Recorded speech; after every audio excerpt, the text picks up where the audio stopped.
सन्यास मैंने इसलिए नहीं लिया कि मुझे कोई समस्या थी, सन्यास इसलिए लिया क्योंकि मैं जब छोटी थी तब से मेरा एक ही लक्ष्य था कि सन्यास लेना मुझे, और कथा करने के बाद फिर क्या संसार में उतरना, मतलब इस यहाँ पर आने के बाद फिर क्या बच जाता है, यहाँ के बाद फिर ऐसा नहीं कि संसार बुरा है या गृहस्थी बुरी नहीं है, बिल्कुल नहीं है, पर यहाँ आने के बाद फिर एक लक्ष्य बन गया कि नहीं, इसके बिना जिए तो कथा के लिए और मरे तो कथा के लिए, बस यही सन्यास का लक्ष्य है कि जीवन भर मंच संभालें, जीवन भर आप लोगों से चर्चा करें, आप ही मेरे जीवन के आधार है माताओं, इसके अलावा मेरा किसी से मोह नहीं है, लेकिन मेरे श्रोताओं से मेरा हमेशा मोह रहता है।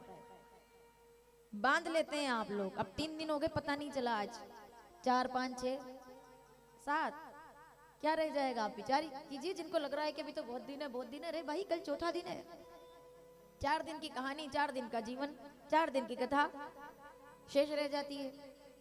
तो मेरा निवेदन है, राम कथा संसारियों की कथा है, गृहस्थियों की कथा है, कैसा घर होना चाहिए, कैसा परिवार होना चाहिए, कैसे संस्कार होने चाहिए, कैसे विचार होने चाहिए, कैसे आपका जीने का तरीका होना चाहिए। आप साधु नहीं हो सकते, बेशक नहीं हो सकते, आप साधु नहीं हो सकते, आप कपड़े का रंग बदल करके सन्यासी नहीं हो सकते। साधु बनना भाग्य की बात है।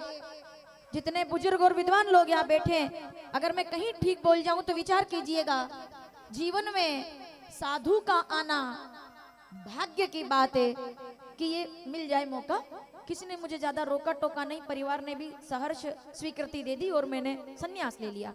लेकिन एक बात कहना चाहूंगी, जीवन में साधु का आना भाग्य की बात है, लेकिन गृहस्थियों के जीवन में साधुता का आ जाना परम सौभाग्य की बात है। साधु और साधुता दोनों बहुत, हम साधु हो गए ठीक है, लेकिन मुझे ऐसा लगता है कि साधु से भी ज्यादा बड़ा महत्व पारिवारिक साधुता का है, जब आप में साधुता आ जाए। और साधुता के लिए कपड़ों का रंग नहीं बदलना पड़ता, नहीं, बिना प्रमाण के नहीं बोलूंगी मैं।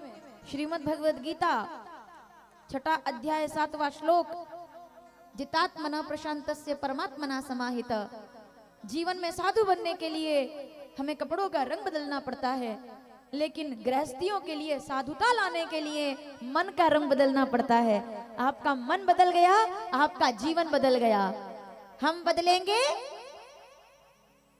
तो गायत्री परिवार सनातन की सबसे बड़ी संस्था अगर कोई है तो वो गायत्री शक्तिपीठ है, सबसे बड़ी संस्था भारत के अंदर जो काम करती है। आप हरिद्वार का आश्रम देख लो, आप भारत के किसी कोने का आश्रम देख लो, सबसे बड़ा अगर कहीं आप देखेंगे भक्त या शिष्य परिवार तो वो गायत्री परिवार का। क्यों? क्योंकि उन्होंने कहा, श्री राम शर्मा आचार्य जी ने संदेश दिया कि आपको घर त्यागने की जरूरत नहीं है, घर के प्रति मोह त्याग देंगे तो घर ही आश्रम हो जाएगा। शंकर जी का घर आश्रम है। भोलेनाथ से बड़ा गृहस्थी और कोई नहीं हो सकता। मेपू पर सांप राखे सांप पर, मोर राखे बेल पर, सिंह राखे वाके कहा भीति है, पूतनी को भूत राखे भूत को विभूति राखे, चह मुख गज मुख यह बड़ी नीति है। आग पर, शब्द पर ध्यान रखिएगा, आग तीसरा नेत्र, पानी गंगा, आग पर पानी राखे, विष गले में और हृदय में राम का नाम का अमृत। फिर से बोलती हूँ, आग पर पानी राखे, विष को पीयूष राखे, काम पर, आहा काम पर, सुंदर पत्नी पास है, बच्चे साथ है, लेकिन फिर भी काम पर बाम राखे, सोई जग जीती है। देवी दास देखो ज्ञानी, शंकर की सावधानी, सब विधि लायक पे राखे राजनीति है। पारिवारिकता सीखनी है तो भोलेनाथ से सीखो कि परिवार साथ हो लेकिन राम ना छूटे, कभी ना बिसरू राम को, दुनिया बिसरी जाए, रहे ना परिवार साथ। तो क्या परिवार को त्याग दें? क्या संसार को त्याग दें? आज देखो, वैसे तो हंसने की बात है, मुझे खुद 5 मिनट के बाद समझ में आया।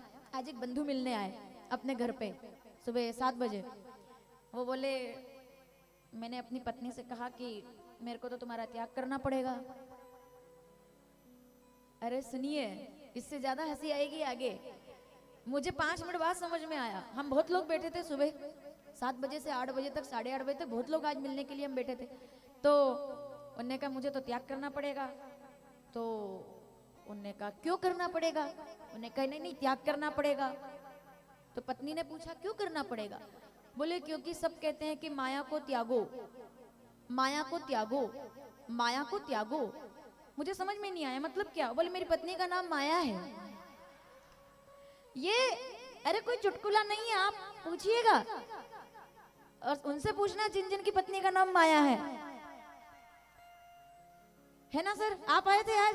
हाँ, हमारे बाबूजी आए थे आज, बहुत देर चर्चा। इन्होंने ही मुझे बताया कि कल आपने क्या क्या कथा में प्रसंग बोला था। तो वो उन्होंने कहा, बोले मेरी पत्नी का नाम माया है तो क्या त्याग दूं? आपने ये सवाल मजाक में किया, लेकिन राम कथा के पांडाल में अगर इसका जवाब गंभीरता से मिल जाए तो फिर क्या बात है।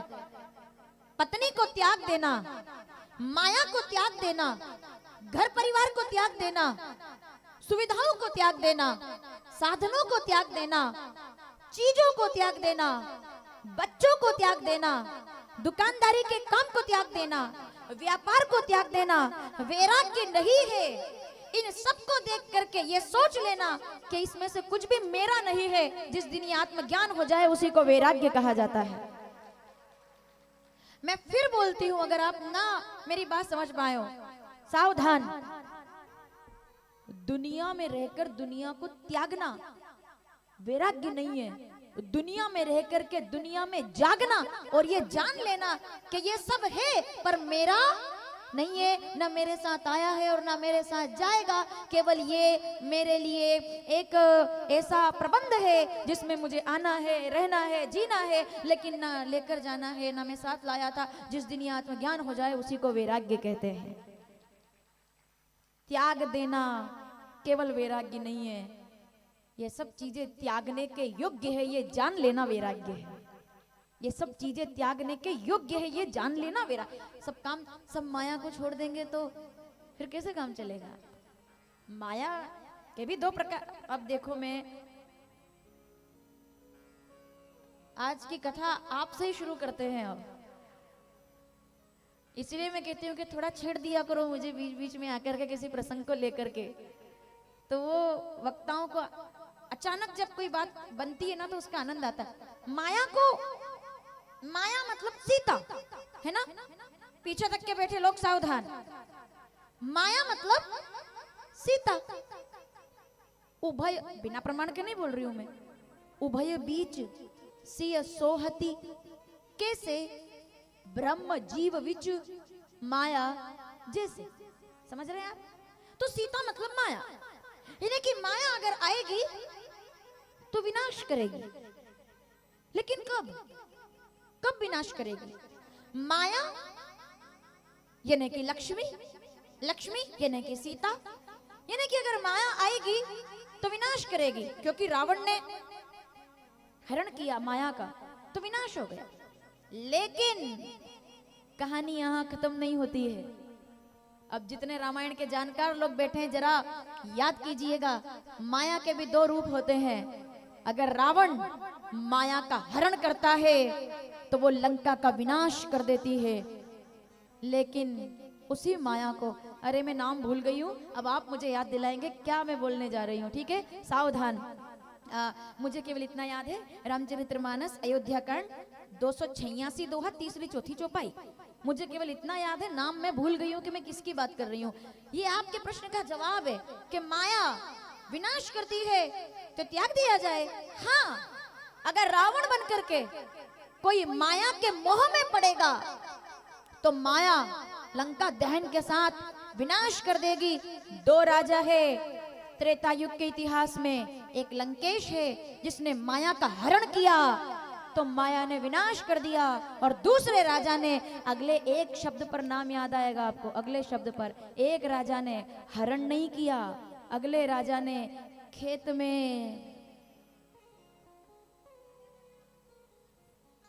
में हल चलाया। दोनों माया है। एक माया, मुझे अभी भी नाम याद नहीं आया, तब जब पूछूं तब बताना, ठीक है? एक माया राजा लंकेश, रावण ने हरण किया, वो माया ने विनाश कर दिया, और अगले राजा ने अकाल को दूर करने के लिए और अपनी भूमि पर, अपने खेत में आदेश नहीं दिया कि तुम हल चला दो, तुम हल चला दो, नहीं, खुद जाकर परिश्रम किया, पुरुषार्थ किया, पसीना बहाया, प्रयास किए, और बहुत देर हल चलाने के बाद कहीं जाकर हल रुक गया और घड़े से जगदम्बा प्रकट हुई, वो भी माया है। लेकिन याद रखिएगा, जब रावण माया को हरण करेगा तो माया विनाश कर देगी, लेकिन राजा जनक हरण नहीं करते, वो तो माया को प्रकट करके राम का भजन करते हैं तो माया प्रकाश कर देती है।